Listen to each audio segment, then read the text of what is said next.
Hey, what's up guys? Welcome back once again। दोस्तों, आज की कहानी एक ऐसे शख्स के ऊपर है जिसकी डर और बर्बरता के किस्से सुनकर आज भी लोग कांप जाया करते हैं। लेकिन क्या हो वो अगर उस दौर से इस दौर में आ जाए। यहाँ बात हो रही है जर्मन के उस बादशाह की जिसकी हुकूमत से आज भी लोग थर थर कांपते हैं। जब आज वो अपने साथी के साथ बैठा हुआ उसे कुछ अपने गेस्चर साइन में ठीक नहीं लग रहा है, इसीलिए वो उससे कहता है कि हमें इसको बदल देना चाहिए। अभी समय है, विश्व युद्ध चल रहा है, तो इससे ज्यादा लोग प्रभावित होंगे। उसके साथ ही इस बात को मान जाता है, पर इतने में वहां पर एक जोरदार धमाका होता है। जब हिटलर की आंख खुलती है तो वो बर्लिन के पार्क में गिरा पड़ा था। उसकी आंखों के सामने धुआं धुआं था, जो देखकर उसको ये लग रहा है कि दुश्मनों ने हमला कर दिया, जिसमें उसका बंकर नष्ट हो गया। पर वो असल में 1942 से 2024 में आ गया। जो चीज भी उसे समझ नहीं आती, जब वो अपने पैरों पर खड़ा होता है तो आसपास बड़ी बड़ी इमारतों को देखता है। उसे देखकर उसे लगता है कि शायद दुश्मन अभी आराम करने के लिए गए होंगे। इतने में उसके पास 3 बच्चे आते हैं जो कि फुटबॉल खेल रहे थे। वो हिटलर से पूछते हैं क्या वो ठीक है, तो वो उनसे एक फेबियन स्ट्रीट का रास्ता पूछता है, जो कि वो बता देते हैं। फिर हिटलर अपनी प्राइड कैप पहनकर वहां से जाने लगता। इस बीच एक रिपोर्टर जो कि वहां पर उन्हीं बच्चों की वीडियोस को बना रही थी, हिटलर उसके कैमरे में कैद हो जाता है, पर उसे इस बात की खबर नहीं पड़ती। अब इसके बाद जब वो बाहर स्ट्रीट पर जाता है तो उसे वहां पर काफी सारे लोग दिखाई देते हैं जिन्होंने कुछ अलग किस्म के पोशाक पहने हुए थे। आखिर कोई उसे देखकर सल्यूट क्यों नहीं कर रहा, बल्कि सब तो उसके साथ फोटो खिंचवा रहे हैं, उसे देखकर हंस रहे हैं। उसे लगता है कि सब लोग युद्ध की वजह से पागल हो गए, या फिर उसने उनके ऊपर जो एक्सपेरिमेंट की है उसके कारण वो ऐसा बिहेव कर रहे। इतने में उसके पास एक मॉडर्न कार गुजरती है जिसको छूकर उसका सर चकरा जाता है। ये सब क्या हो रहा है, वो आखिर कहाँ आ गया है। लोग उसकी इतनी ज्यादा फोटो क्लिक करने लगे थे कि वो परेशान हो गया। इस बीच वो एक लेडी से जाकर आज की डेट पूछता है, लेकिन वो उसे देखकर इतनी ज्यादा डर जाती है कि उसकी आंखों पर पेपर स्प्रे कर देती है, जिससे उसकी आंखें बहुत ज्यादा जलने लगती है।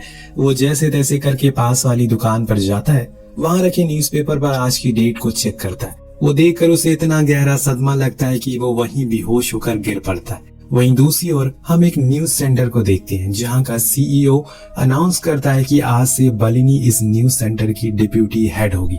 जो सुनकर वहां बैठा क्रिस्टोफर नाम का आदमी बहुत ही गुस्से में आ जाता है, क्योंकि इस पोस्ट का वो हकदार था। उसके साथ धोखा हुआ है, लेकिन बॉस उसकी कोई नहीं सुनता। इसीलिए वो एक स्ट्रगलिंग रिपोर्टर के ऊपर अपना सारा गुस्सा निकालता है, जो कोई और नहीं बल्कि फबीनो ही था। दरअसल वो कई दिन से कोई भी रिपोर्ट लेकर नहीं आए, जिसके कारण उसका बॉस यही यानी कि क्रिस्टोफर उसको जबरदस्ती जॉब से निकाल देता है। अब वो एक बार फिर से बेरोजगार हो चुका है। उधर जब हिटलर को होश आता है तो वो खुद को उसी दुकान के अंदर पाता है जहाँ की ओनर से वो पूछता है क्या उसने उसे किडनैप किया है। वो हंसते हुए कहता है कि क्या तुम किसी फिल्म की शूटिंग कर रहे हो, क्योंकि तुम एकदम हिटलर जैसे लग रहे हो। तब हिटलर कहता है कि मैं हिटलर ही हूँ, जिससे दुनिया कांपती है। पर अभी भी ओनर को उस पर यकीन नहीं था, इसीलिए वो उसे एक चॉकलेट खाने को देता है, जिसको हिटलर बहुत ही मुश्किल से खोल पाता है। लेकिन जब वो उसको स्मेल करता है तो कहता है कि यार ये तो पीनट है, क्या अभी भी जर्मन में ब्रेड की शॉर्टेज है। इसके बाद वो वहाँ रखे एक टर्किश न्यूज़पेपर को पढ़ने लगता है और मालिक से पूछता है क्या उसके पास कोई जर्मन न्यूज़पेपर नहीं है। तो वो बताता है कि यहाँ पर ज्यादा लोग टर्की के, इसीलिए वो यही पढ़ते हैं। जो सुनकर हिटलर कहता है कि ये कैसे हो सकता है। उसे लगने लगा था कि शायद टर्की ने जर्मनी पर कब्जा कर लिया। अब जब वो उस न्यूज़पेपर को पढ़ता है तो सारी जानकारियों को इकट्ठा करने लगता है, जिसमें उसे 2 चीजों का पता लगता है। एक तो वर्ल्ड वॉर 2 वो हार गया, दूसरी अब पोलैंड एक नया देश है, यानी कि उसकी सारी मेहनत और पैसा बर्बाद हो गया। उधर हम फेबियन को देखते हैं जो बेचारा जॉब जाने से गम में उदास होकर बैठा अपनी उसी पुरानी रिकॉर्ड करी वीडियो को देख रहा था। तब उसकी मॉम आकर उसे सहारा देती है कि ऐसे उदास बैठने की जरूरत नहीं, तुम्हें फिर से कोई नया काम मिल जाएगा। इतने में उसकी नजर उस वीडियो के पीछे चल रहे एक ऐसे आदमी पर पड़ती है जो कि हूबहू हिटलर जैसा लग रहा था। अब फेबियन भी ये देखकर हैरान था, कोई आदमी इतना सटीक हिटलर जैसा कैसे लग सकता है। दोनों ही हैरानी में थे। इस दौरान वहां पर शॉप पर जब ओनर दुकान को खोलता है तो हिटलर अंदर ही बैठा सो रहा था। वो उसे ऑर्डर देता है कि यहाँ से बाहर जाओ, अब मैं तुम्हें और देर यहाँ पर नहीं रख सकता। पर हिटलर इस बात से गुस्से में आ जाता है, वो उसे ऑर्डर कैसे दे सकता है, वो कोई आम आदमी थोड़ी है।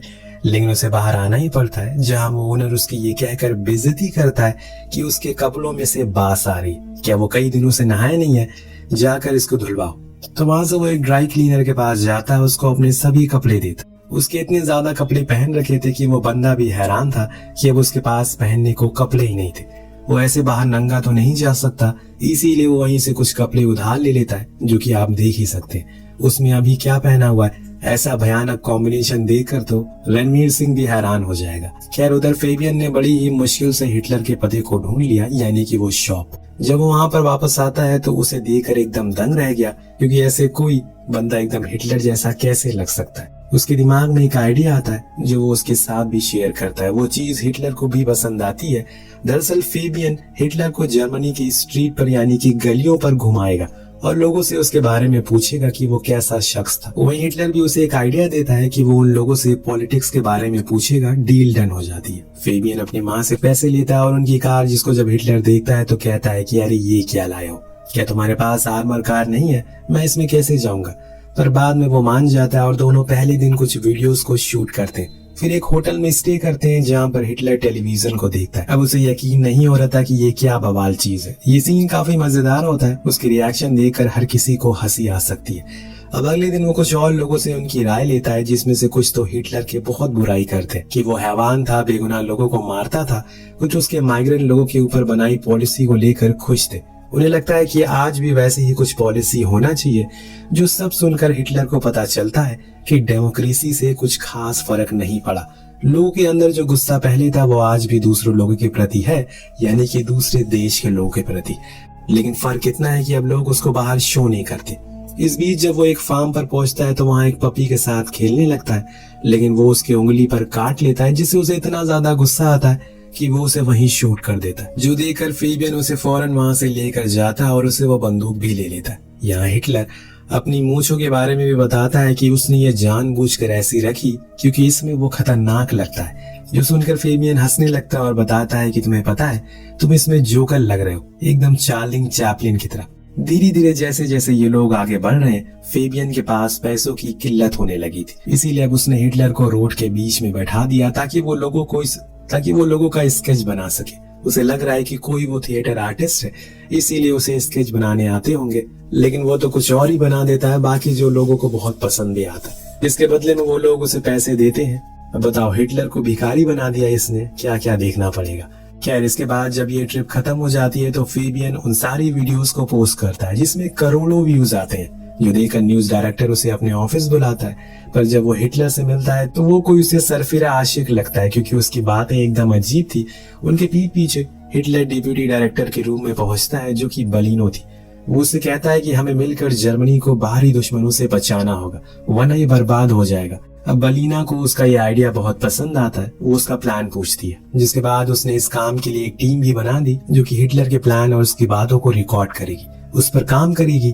एक लड़की जब उसे कंप्यूटर सिखाती है तो आज की कंप्यूटर को देखकर वो हैरान था। जब उसे पता लगता है कि किसी ने उसके नाम को चुरा लिया तो वो बहुत ही ज्यादा गुस्सा करता है और उसे दरअसल वो लड़की उसकी ईमेल आईडी बना रही थी, लेकिन एडोल्फ हिटलर पहले से किसी और का मेल था। इस बीच हम फेबियन को भी वहां पर नौकरी मिल गई थी, जो कि किचन बॉय की थी। वहीं फेबियन के बॉस यानी कि क्रिस्टोफर को एक आइडिया आता है। वो हिटलर को लेकर एक कॉमेडी शो बनाना चाहता है, मतलब वो हिटलर को एक हंसी मजाक का पात्र बनाना चाहता है। लेकिन यहाँ आता है कहानी में ट्विस्ट। दरअसल अभी क्रिस्टोफर अपने प्रमोशन के चलते बहुत ही ज्यादा गुस्से में है, इसीलिए वो जानबूझकर कुछ प्रॉब्लम्स को क्रिएट करने को कहता है, जैसे कि आज की स्क्रिप्ट में ज्यूस के खिलाफ अनाप शनाप बातें बोल देना। हिटलर, जो कि उसकी आज की स्क्रिप्ट थी। खैर अब शो लाइव होता और सब हिटलर को ही देख रहे थे, लेकिन जब वो लोगों की आंखों में आंखें डालकर बोलना शुरू करता है, पूरी ऑडियंस शांत हो जाती है। वो सभी अपने अंदर एक डर को महसूस कर रहे थे और हम जान पाते हैं कि हिटलर इसमें कितना माहिर है। यहाँ हिटलर वो नहीं बोलता जो उसे बोलने को दिया जाता है, बल्कि वो ये कहता है कि आज हम लोगों को जो कुछ भी दिखाया जा रहा है उसमें गरीबी और बेरोजगारी है, जैसे कि हम लोग डिस्ट्रैक्ट हो रहे हैं, हमें कुछ और ही बनाया जा रहा है, बल्कि हम तो जर्मन्स हैं, इसीलिए हमें फिर से इस जर्मनी को द ग्रेट जर्मनी बनाना होगा। उसकी इस स्पीच से वहां सभी खड़े होकर तालियां बजाने लगते हैं। क्रिस्टोफर इस चीज को देखकर बिल्कुल भी खुश नहीं था, पर अब वो शो आसमान को छू रहा था। उसके बाद मानो हिटलर की पॉपुलैरिटी आसमान छूने लगी थी। हर कोई उसे अपने शो में बुलाने लगता है। वो हर जगह अपने आइडियाज को रखता है, यहाँ तक कि सारे कैबिनेट मिनिस्टर भी उसे मिलने जुलने लगे थे, ताकि वो उसे बात करके फिर से जर्मनी को द ग्रेट जर्मनी बना सके। लेकिन इन सब के बीच क्रिस्टोफर बार बार कोई ना कोई मौका ढूंढता रहता है ताकि वो इस शो को बंद करवा सके और बलिनो को उसकी जॉब से निकलवा दे। एक दिन उनके ऑफिस में FBI वाले आते हैं, जो उन्हें इस शो को बंद करने को कहते हैं, क्योंकि इससे लोगों के अंदर डर पैदा हो रहा है। कहीं अब विश्व युद्ध 3 ना हो जाए। ये सुनकर क्रिस्टोफर तो खुशी के मारे झूम उठता है, पर बलीना किसी भी तरीके से इस शो को बंद होने से रोक लेती है। पर इस बीच क्रिस्टोफर की असिस्टेंट उसके पास एक पेपर लेकर आती है जो उसी डॉग का था जिसको हिटलर ने मारा था। ये दिखाकर लोगों के अंदर वो हिटलर के प्रति नफरत पैदा करना चाहता है। बताओ क्या जमाना आ गया, अब लोगों को हिटलर से प्यार हो गया। शायद यही बात अगर 1942 और 43 के लोगों से पूछते तो वो हिटलर को जिंदा ही खाने को तैयार थे। पर अब जर्मन के लोगों को उसकी अहमियत का अंदाजा हो रहा है। एक दिन हम हिटलर को एक लाइव शो में देखते हैं जहाँ का होस्ट कुछ तीखे सवाल करता है, जिससे कि हिटलर थोड़े गुस्से में आता है। इस बीच वो उसके कुत्ते मारने वाली वीडियो को भी सभी के सामने प्ले करता है, जो देखकर सभी हैरान और डर जाते हैं, जिससे हिटलर भी बहुत ज्यादा गुस्से में आ गया था। वो सभी के सामने उस होस्ट को धमकाते हुए कहता है कि अगर उसने अब एक भी वर्ड कहा तो उसका भी वही हाल होगा जो उसने कुत्ते का किया।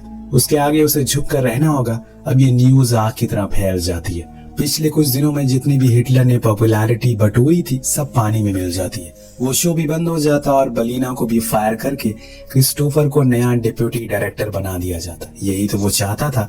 उस दिन के बाद से हिटलर अब फेबियन के घर में ही रहने लगा था। जो कुछ भी महसूस करता है वो अपने आसपास उसको एक डायरी में लिखता रहता। धीरे धीरे करके अब समय बीत रहा था। फेबियन भी एक न्यू स्टूडियो में काम करने लगा था, लेकिन वहाँ क्रिस्टोफर का न्यूज चैनल का डाउनफॉल आ गया है। उसे कुछ समझ नहीं आ रहा कि अब वो क्या करे। इतने में उसका एक एम्प्लॉय उसे फिर से हिटलर को लाने को कहता है, शायद इससे उन्हें बूम मिल सके। क्रिस्टोफर को यह आइडिया अच्छा लगता है तो वो फिर से फेबियन के पास जाता है। उससे कहता है कि वो हिटलर के ऊपर एक मूवी बनाए, वो इन्वेस्ट करने के लिए तैयार है, लेकिन वो मूवी उसके चैनल पर ही सिर्फ ब्रॉडकास्ट होगी। ये ऑफर से फेबियन तुरंत ही मान जाता और काम शुरू करता है। एक दिन जब वो हिटलर के साथ अपनी गर्लफ्रेंड रूबिना के घर डिनर पर जाता है तो उसकी मॉम हिटलर को पहचान जाती है और उसे शैतान हैवान कहने लगती है, क्योंकि वो ज्यूस थी। जब ये बात हिटलर को पता लगती है तो कार में फेबियन से कहता है कि ये ज्यूस लोग अभी तक जिंदा कैसे हैं? मैंने तो सभी को मरवा दिया था। इन लोगों को जीने का कोई हक नहीं है। इन सभी को खत्म कर देना चाहिए क्योंकि ये जानवर है। उसकी ये बातें सुनकर फेबियन भी शॉक में था। किसी के अंदर किसी की कास्ट को लेकर इतनी नफरत कैसे हो सकती है? पर वो ज्यादा कुछ कहता नहीं। उसको लेकर अपने स्टूडियो आता जहाँ पर उनकी आज की मूवी शूट होने वाली है। उससे पहले फेबियन उसको सब कुछ शुरू से याद करने को कहता है, कैसे वो यहाँ तक आया, उससे पहले वो कहाँ पर था। पर उसे कुछ भी याद नहीं था। उसी रात शूट खत्म होने के बाद जब वो बाहर आता है तो वहां पर कुछ चोर आ जाते हैं जो उसे छीना झपटी करना शुरू करते हैं। उन्हें देखकर हिटलर कहता है, तुम जैसे लोगों की वजह से ही आज जर्मनी की ये हालत हो गई। पर वो दोनों उसे बहुत मारते हैं और सब कुछ लूट कर निकल जाते हैं। अब जब सुबह हिटलर की आंख खुलती है तो वो हॉस्पिटल में था जहाँ पर उसके सामने बलीना थी। वहीं दूसरी ओर फेबियन फिर से अपनी उस वीडियो रिवाइंड करके देखता है तो उसे कहीं दिखता है कि हिटलर असल में झाड़ियों में खड़ा हो रहा है, जो देखकर वो फौरन उसी जगह पर जाता है जहाँ की मिट्टी पर उसे कुछ बारूद जैसा पदार्थ मिलता है। वहीं पास में एक बोर्ड भी लगा था जो ये दर्शा रहा था कि यहाँ पर एक हिस्टोरिकल बंकर था जो किसी और का नहीं बल्कि एडोल्फ हिटलर का था। अब ये देखकर वो फेबियन के दिमाग के पत्ते खुल जाते हैं और वो फौरन हॉस्पिटल जाकर सभी से कहता है कि वो असली हिटलर है जिसको हम बेवकूफ समझ रहे थे। पर वहाँ बलीनो बताती है कि वो तो स्टूडियो चला गया। फेबियन वहाँ से भागते हुए स्टूडियो आता, वहाँ हिटलर के ऊपर बंदूक तान कर कहता है, तुम असली हो? उसका जवाब आता है कि हाँ बिल्कुल असली, मैं वही हूँ जिससे आज से कई साल पहले लोग कांपते थे। मैं तो अपनी पहचान छुपा ही नहीं। इसके बाद फेबियन उसे बहुत बुरा भला कहता है कि वो हैवान है, उसने न जाने कितने लोगों को मार डाला। लेकिन हिटलर के जवाब एकदम सटीक होते हैं। उसका कहना था कि तुम तब की जर्मनी देखो और आज की जर्मनी। आज तो तुम लोगों के पास सब कुछ है, फिर भी तुम लोग किसी से छोटी सी लड़ाई करने लायक भी नहीं बचे। मैं तो अकेले कई देशों से भिड़ गया। फेबियन गुस्से में उसे लेकर टेरिस पर जाता है और वहाँ उसे ये कहकर मार देता है कि आज से उसकी कहानी खत्म। हिटलर उसी टेरिस से नीचे गिरकर मारा जाता है। लेकिन कुछ ही सेकंड बाद हिटलर की आवाज फिर से फेबियन के कानों में गूंजती है, क्योंकि वो उसके पीछे ही खड़ा था जो कह रहा है कि तुम मुझे जितनी बार मार लो, मैं जर्मनी और उसके इतिहास के पन्नों में कभी गायब नहीं हो सकता। ये कहकर वो फेबियन को गोली मारता है और बूम, यहाँ पर बलीना कट कहती है। जी हाँ दोस्तों, ये सब एक मूवी का शूट था। पर ये क्या, जो बंदा फेबियन था वो तो फेबियन है ही नहीं। उसने तो उसका मास्क पहना हुआ है।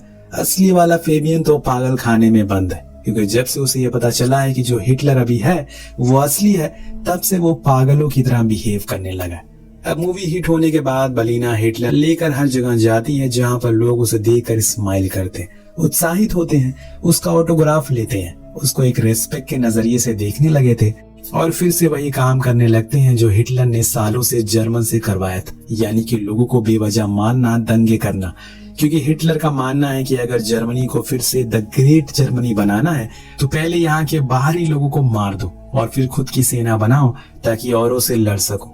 आपको क्या लगता है, क्या हिटलर सही था? क्या सच में ऐसा करके कोई देश महान बन सकता है? आपको कहानी कैसी लगी नीचे कमेंट करके जरूर बताएगा। मिलते हैं अगली वीडियो में। Thank you so much.